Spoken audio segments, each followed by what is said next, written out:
अस्सलाम वालेकुम। सानिया टाइम्स में खुशामदीद। उम्मीद करती हूँ आप सब खैरियत से होंगे। मेरे जो शामी कबाब है ना, वो मेरे बच्चों को, मेरे हस्बैंड को और मेरी फैमिली को बहुत पसंद है। आज मैं आप लोगों के साथ अपना जो सीक्रेट है ना वो शेयर करने वाली हूँ। उम्मीद करती हूँ कि आप लोगों को भी पसंद आएगा। मैंने 1 किलो चने की दाल ली, उसको भिगो के रख दिया और फिर प्रेशर कुकर लिया। उसमें मैंने थोड़ा सा पानी ऐड कर दिया और साथ में दाल, चिकन, प्याज, लहसुन, अदरक का पेस्ट और फिर जो है मेरा स्पेशल इंग्रेडिएंट वो है कबाब चिली और पिपली का पाउडर। आधा चाय का चम्मच मैंने वो ऐड कर दिया। सॉरी।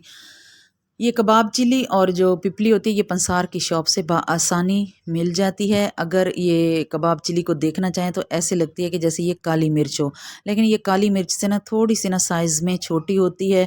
तो मैं इसको काली मिर्च को काली मिर्च की छोटी बहन कहती हूँ। सॉरी अगर बोलने में कभी कोई गलती हो जाती है, तो हम इंसान हैं, तो प्लीज़ उसको है ना पॉइंट आउट ना किया करें और हौसला अफजाई किया करें। मैं आप सबकी बहुत शुक्रगुज़ार हूँ। आप लोग मेरी बहुत हौसला अफ़ज़ाई करते हैं और मैं आप लोगों के कमेंट्स पढ़ती भी हूँ और मैं पूरी कोशिश करती हूँ कि मैं आप लोगों को उसका रिप्लाई भी दे सकूँ। और इसी के साथ ही फिर मैंने इसमें ऐड कर दिया टमाटर, आलू और नमक, हल्दी, लाल मिर्च, बाकी तमाम स्पाइसेस जो हम आम सालन में, आम खाने में यूज़ करते हैं, वही इसी में मैंने ऐड किए हैं।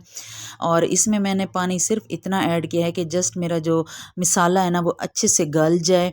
और उसके बाद फिर मैंने इसमें जब ये मिसाला गल गया, इसका पानी खुश्क हो गया, इसमें से मैंने जो चिकन की जो हड्डियां थी वो मैंने निकाल ली थी। और फिर मैंने इसमें क्या किया कि इसको ठंडा करने के लिए रख दिया। मैं इसको कीमे वाली मशीन से ना इसको नहीं पीसती, मैं सिर्फ इसको डंडे और कुंडी की मदद से ही पीसती हूँ, क्योंकि उससे जो कबाब का जायका होता है ना वो बहुत अच्छा आता है बानिस्बत कीमे वाली मशीन के।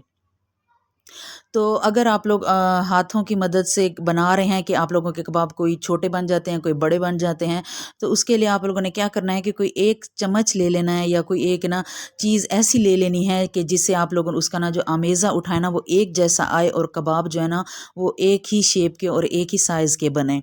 ठीक हो गया। अगर नहीं तो आप लोग जो कबाब का जो सांचा होता है ना वो ले लें और उसके ऊपर आप लोग शॉपर लगा लें। उससे क्या होता है कि कबाब बड़ी आसानी से सांचे से बाहर निकल आते हैं और जो काम की जो स्पीड होती है ना वो भी 2 गुना बढ़ जाती है।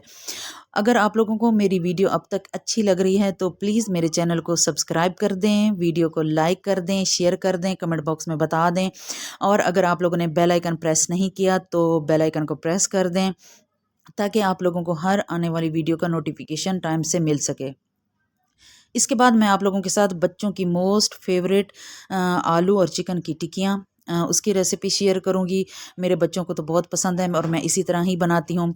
बच्चों ने रात सब्जी मंगवाई थी, उसमें से थोड़ी सी चिकन बच गई थी तो मैंने उसके इस तरह रेशे कर लिए। एक छोटा मीडियम साइज़ का प्याज लिया, कद्दूकश किया, पानी निकाल लिया, ग्रीन मसाला लिया और बाकी स्पाइसेस लिए। आलू को बॉयल कर लिया, छील लिया और इसमें मैंने ना हाथों की मदद से इसको इस तरह मैश कर लिया और इसमें सारे स्पाइसेस और तमाम जो इंग्रेडिएंट थे वो भी मैंने इसमें ऐड कर दिए। इसमें स्पेशल जो चीज़ होती है ना अनारदाना और भुना और कुटा हुआ ज़ीरा, मैं कहती हूँ कि वो 4 चाँद लगा देते हैं। और चाट मसाला लाज़मी, आलू की टिक्कियों में ये 3 चीज़ें लाज़मी ऐड किया करें तो आप उँगलियाँ चाटते रह जाएंगे। अच्छे से मिक्स कर लें। नमक और मिर्च आप लोग अपने जायके के हिसाब से ऐड करें और इसको यहाँ पे चेक भी कर लें कि ये कैसी बनी है। ब्रेड क्रम्स लगाएं, इनको फ्राई करें, बच्चों को लंच बॉक्स में दें, शाम की चाय के साथ खाएं, इंजॉय करें। मुझे दीजिए इजाज़त। अपना बहुत सा ख्याल रखिए। अल्लाह हाफ़िज़।